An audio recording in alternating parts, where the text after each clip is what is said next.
लड़ाई को तीसरा हफ्ता शुरू हो रहा है लड़ाई का, है ना। 17 days of war, 17-18 days of war. क्या मिला, क्या मिला? तो दो चीज़ें बताऊंगा। सबसे पहले नोट करने वाली चीज़ है ईरान, इजराइल और यूएस कॉम्बिनेशन का क्या एम था और ईरान ने क्या किया। सुनो, सबसे पहले अमेरिका इजराइल की स्ट्रेटजी बहुत सिंपल थी। टॉप लीडरशिप को मार दो पहले दिन, अचानक हमला करके, घात करके, सरप्राइज अटैक करके, दे डिड दैट, गुड।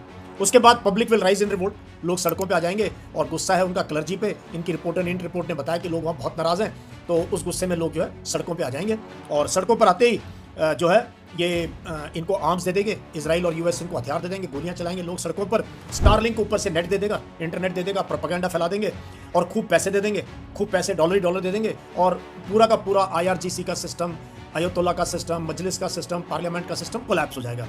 और वो पहलवी जो घूम रहा है बहुत 35-40 साल से बाहर, उसको बुलाएंगे, वो जहाज से उतरेगा और उसको शाह का, ईरान का शाह बना देंगे और ईरान का तेल हमेशा हमारा हो जाएगा। ईरान का तेल हमेशा हमारा हो जाएगा, जैसे वेनेजुएला का तेल होने वाला है, और ग्रेटर इसराइल बन जाएगा। ये थी मंशा, ये थी मंशा। अब हुआ क्या, सुन लो आप। उन्होंने कहा ईरान की strategy, let them come we will see. So they came, they killed a 86-year-old Ayatollah and gave Iran a 56-year-old Ayatollah with a gun. IRGC का पुराना कमांडर रह चुका है, काम कर चुका है। If needed, martyrdom to unite the nation. और शिया इस्लाम में शहादत को बहुत, वैसे ही इस्लाम में शहादत, ये शहीद वर्ड वहीं से आया, तो बहुत बड़ी अहमियत है। तो लोगों ने कहा ठीक है, जब आयतुल्लाह ने ही शहादत दे दी, हम भी दे देंगे। तो people are ready to die, मरने वालों की कोई कमी नहीं है, मर रहे हैं लोग, बट वो रोना पीटना नहीं हो रहा, कहते ठीक है शहीद हो गए। Then we will close the strait of Hormuz and throttle the world economy. वो हो गया, किसी ने बोला नहीं था, कोई सोच नहीं रहा था कि स्ट्रेट ऑफ हॉर्मुज बंद हो जाएगा।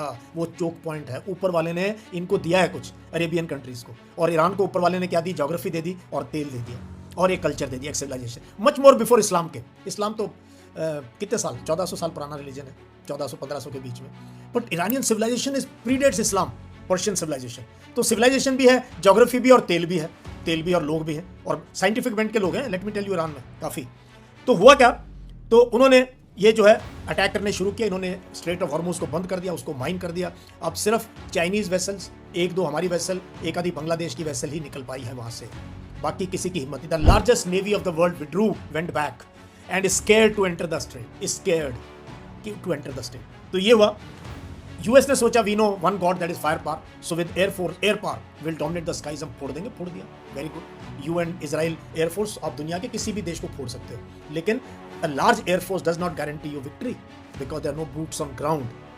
दूसरी कमाल की चीज़ क्या हुई है, ये बड़ी नोट करने वाली चीज़ है, ये हुई है कि इस पूरी चीज़ में एयर पावर को, जो हम समझते थे, हम एशिया में भी समझते हैं एयर पावर जिसके पास है वो दे कैन डू एनीथिंग, लेकिन with drones and innovative use of drones and ballistic missile, कहीं ना कहीं एयर पावर की जो अहमियत है, जो सुपरमेसी है, उसके ऊपर बहुत बड़ा क्वेश्चन मार्क लग गया, बहुत बड़ा question mark. And continuously those drones are going, those ballistic missiles are going, so nobody anticipated this. उसके बाद क्या किया ईरान ने, अब की बार हम वर्ल्ड इकोनॉमी को बिल्कुल स्क्वीज कर देंगे, स्क्वीज कर देंगे। हर घर में, हर दुनिया के हर देश में ये महसूस होगा कि क्या होगा। वो हो रहा है हमारे देश में, तो जबरदस्त हो रहा है ना। एलपीजी की क्राइसिस आपको पता है, अभी फर्टिलाइजर क्राइसिस आएगी, आप देखना तो सही। ये खरीफ का सीजन आएगा ना, जब हम बोएंगे, धान वगैरह बोएंगे ना, ये सब करेंगे, आप देखना जरा, बहुत जबरदस्त क्राइसिस होने वाली है फर्टिलाइजर की। चाइना ने ऑलरेडी एक्सपोर्ट करना बंद कर दिया बिकॉज उनको अपने खेतों की चिंता है, और हमारा 60 से 65% हम जो है रॉ मटेरियल इंपोर्ट करते हैं। तो गैस नहीं है, फ्यूल पे बहुत जबरदस्त मार पड़ने वाली है, और ये हो गया। चौथी बड़ी इंटरेस्टिंग चीज़ क्या की है, पूरी वर्ल्ड इकोनॉमी जो टॉप के बैंक्स है, यूएई में, दुबई में, कतर में, इधर उधर, सबको बोला है तुम हमारे टारगेट हो। तो बैंकिंग सिस्टम घबरा गए हैं, सारी मल्टीनेशनल कंपनीज, डेटा सेंटर्स घबरा गए हैं, उनके ऊपर अटैक शुरू हो गए हैं। एविएशन हब है दुबई, आप समझ नहीं सकते दुबई एयरपोर्ट क्या चीज़ है। दुबई एयरपोर्ट क्या, यूएई ने अपनी स्पेस क्लोज कर दी है, देयर इज नो फ्लाइट्स इन और out of UAE, that is a fear. 23,000 से ज़्यादा फ्लाइट कैंसिल हो गई हैं, और दुबई जो एक एविएशन हब है वो चरमरा गया। दुबई के जो रियल एस्टेट मार्केट है 35 से 40% गिर गया। ले लो, अगर ले सकते हो तो कोई फ्लैट, कोई प्लॉट वहाँ पे 35 से 40% गिर गया। डॉलर से, क्रूड टू डॉलर 100 से ऊपर चल रहा है, और अगर ये लड़ाई चली तो 200 भी चला जाएगा। तो फर्टिलाइजर नहीं मिलेगा, और खाने के लिए गैस नहीं मिलेगी बनाने के लिए, और गाड़ियाँ चलाने के लिए, और ट्रेनें चलाने के लिए, इंडस्ट्री चलाने के लिए तेल नहीं मिलेगा, और बैंकिंग सिस्टम, एविएशन सिस्टम, सबको हिट किया ईरान ने बहुत बुरी तरीके से। नेटो की जो एक थी की पावर है वो चरमरा गई है, क्योंकि ये वही ट्रंप है जिसने नेटो को सपोर्ट करने से मना कर दिया था यूक्रेन में, याद है आपको। अब पहले स्पेन ने मना किया, फिर इटली ने मना किया, फिर यूके ने मना किया, फिर फ्रांस ने मना किया, कहता this is not our war, this is not our war. तो they are not coming. Trump कह रहा है यार आ जाओ मेरी मदद करो, मैंने तुम्हें पूछा ही ग्राउंड में घुसने से पहले तुमने पूछा हमारी जरूरत है यार।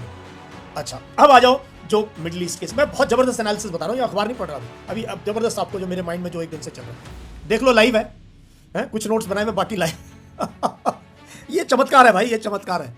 अभी देखो जो मिडिल ईस्ट कंट्रीज हैं, वेस्ट एशिया कंट्रीज हैं, जो यूएस की छत्र छाया में मोनार्की पल रही थी, उनकी हालत देखो, ना तो ईरान पे अटैक कर सकते हैं और ना ही अपना ट्रंप पे ट्रस्ट कर सकते हैं। तो forever this is going to change, this is going to change.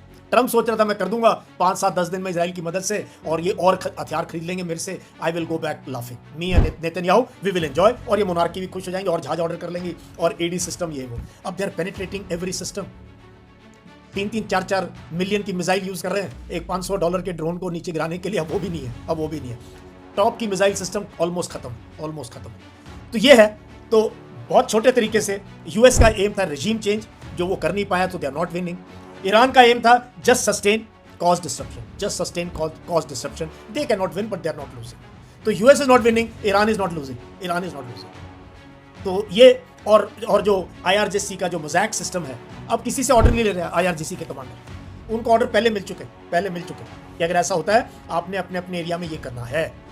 So directive style of command and control orders have already been given, they have a new ayatollah, people are on the streets protesting and not against the regime. So अगले 40 साल और आपने जो है hard line regime दे दी Iran को। Thank you Trump and thank you Netanyahu दोनों।